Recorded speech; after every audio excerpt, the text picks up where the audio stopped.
Nous aurons entendu beaucoup de critiques sur le projet de parc vert. De quoi s'agit-il ?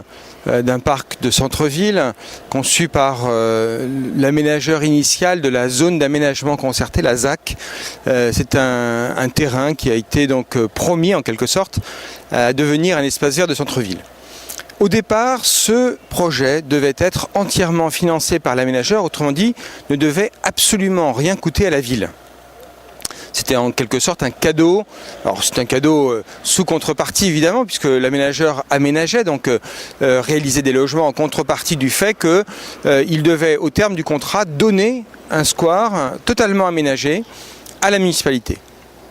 Et puis, pour des raisons un peu idéologiques, la municipalité actuelle a décidé de délibérer et de faire supprimer administrativement cette zone d'aménagement concerté.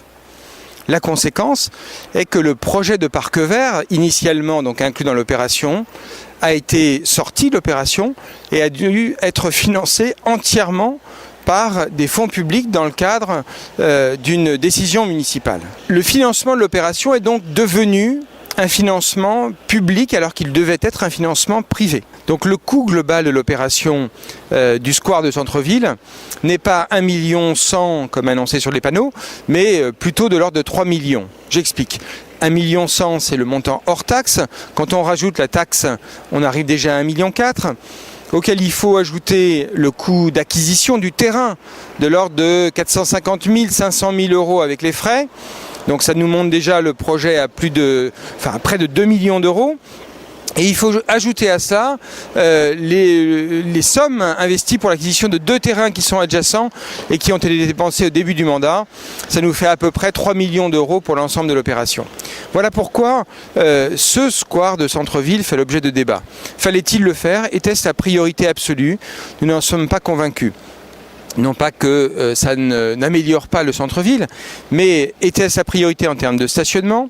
Était-ce sa priorité en termes, là aussi, d'investissement public alors que des gymnases fuient, alors que des gymnases sont très délabrés, alors que la piscine est en mauvais état, ou que quelques groupes scolaires ou salles associatives ou locaux divers sont effectivement très détériorés?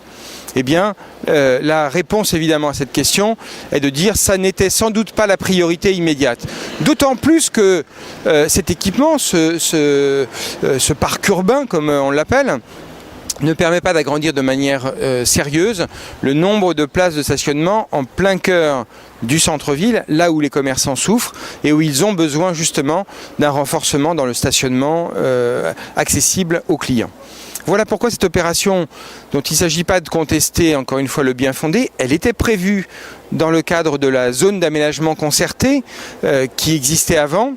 Donc cette opération est intéressante, mais elle n'aurait pas dû être financée sur les fonds publics puisque dans le cahier des charges initial, dans le contrat initial de cette ZAC, comme on dit, il était prévu que ce square soit réalisé, mais qu'il soit offert à la ville par l'aménageur et non pas payé par la ville.